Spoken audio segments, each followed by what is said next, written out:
여러분 안녕하십니까, 진성호입니다. 이재명 더불어민주당 전 대표가 이 대북 송금 사건으로 기소됐습니다. 수원지법에서 재판을 받게 되고 담당 판사도 정해졌습니다. 바로 이화영에게 1심 징역 9년 6개월을 때린 신진우 부장판사입니다. 그러자 이재명 의원은 이 재판을 서울중앙지법에서 병합해 심리해달라고 요청했고, 이걸 결정할 대법원 재판부가 결정됐습니다. 대법원 1부입니다.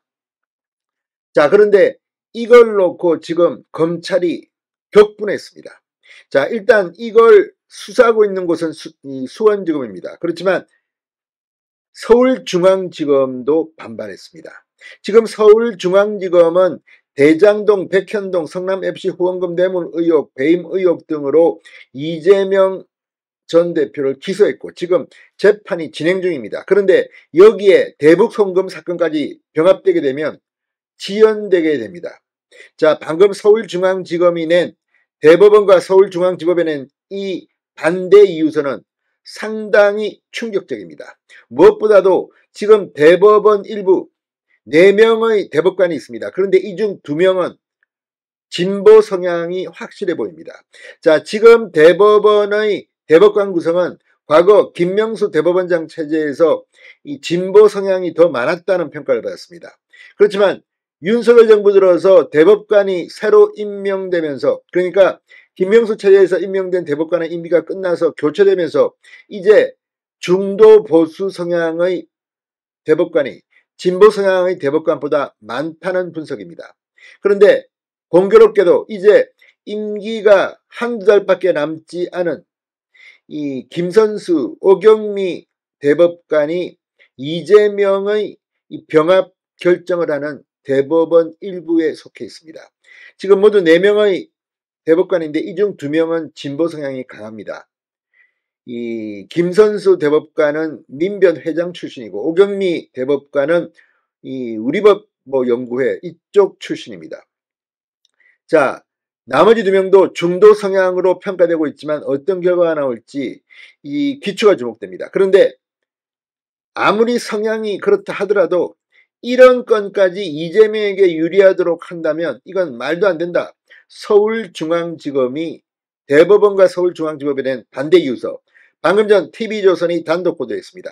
상당히 충격적입니다. 이런데도 대법원이 이재명 재판을 병합한다면 정말 대법원은 국민들로부터 엄청난 후폭풍이 예상됩니다. 진성호의 융단 폭격 시작합니다. 이재명 더불어민주당 전 대표를 융단 폭격합니다. 방송에 앞서 아직 진성호 방송에 구독자가 아니신 분은 붉은색 구독 버튼 눌러주십시오. 더 좋은 방송으로 보답하겠습니다.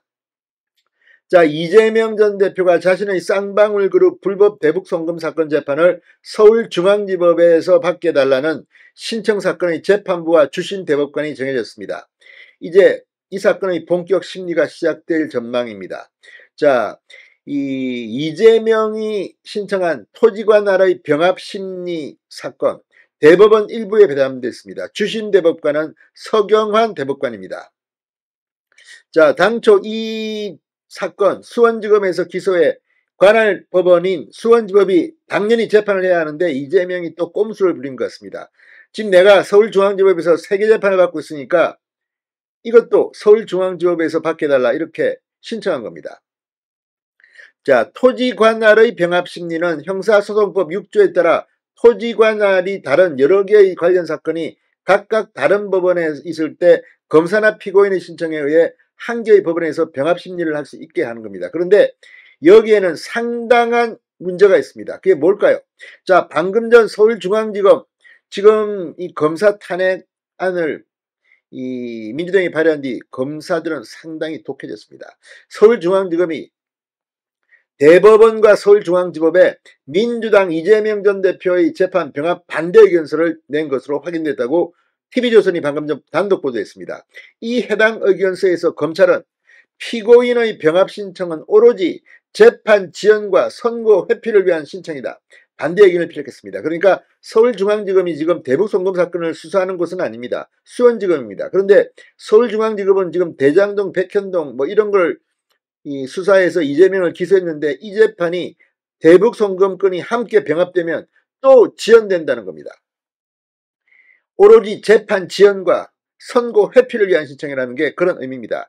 검찰은 1심 선고가 끝난 수원지법의 대북 송금 사건과 중앙지법의 대장동 위례 백현동 개발 의혹 사건은 범행 시기와 관련자들이 모두 다르다고 그렇게 주장했습니다. 대북 송금 사건은 경기도지사 시절에 발생했지만 대장동 사건 등은 성남시장 시절에 있었던 것이랍니다. 또 대북 송금 의혹은 대북 사건과 관련해 뇌물이 오고 간 사건이지만 대장동 개발 의혹은 부동산 개발을 두고 이 인허가 관련 뇌물이 오고 간 사건, 전혀 다른 사건이라는 겁니다. 이걸 합친다는 게 말도 안 된다는 겁니다. 검찰은 중앙지법 사건 중 대장동 위례 사건은 심리가 맞춰질 경우 신속히 변론을 분리해 먼저 선고할 필요성이 높다. 이 같은 상황에서 전혀 무관한 사건을 병합한다면 심리 지연으로 재판이 지연되고 실체적 진실 발견에 지장이 초래될 것이라고 말했습니다. 자, 앞서 지난 1일 이재명 전 대표 측은 서울중앙지법 형사합의 33부에 심리 중인 대장동 성남FC 후원금 의혹 재판에 대북 송금 관련 제3자 뇌물 사건을 합쳐달라고 대법원에 신청했습니다. 그런데 서울중앙지검의 이 반대 의견서를 보면 이게 얼마나 말도 안 되는지 재판 지연 꼼수인지를 알 수 있습니다. 자, 지금 이 병합 사건을 심리하는 대법원 일부 김선수, 노태학, 오경미, 서경환 대법관으로 이루어져 있습니다. 이 중 민변회장 출신 김선수, 이 국제인권법연구회 출신 이 오경미 대법관, 이 진보정 판사 모임인 국제인권법연구회 출신, 우리 법이 아니고 국제인권법연구회 출신입니다. 이 두 사람이 있기 때문에 일단 반은 4명 중 2명은 진보 성향으로 볼 수 있습니다. 노태악, 서경환 대법관은 중도 성향으로 분류됩니다. 노태악 대법관의 경우 이 통진당 이쪽 관련해서 저쪽 진영으로부터 욕설을 듣게 되었습니다. 아무튼 다 떠나서 진보냐 중도냐 보수냐가 아니라 법적으로 논리적으로 확실해 보이는 것은 확실하게 내야 됩니다.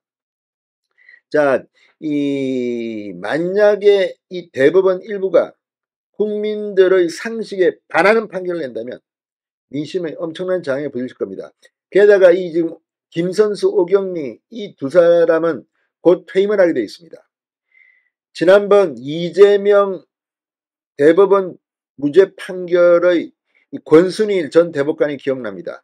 이번에도 만약에 대법원 일부가 상식적이지 못하는 그런 판단을 낸다면 난리가 날 것 같습니다. 진성호의 융단 폭격이었습니다. 여러분 감사합니다.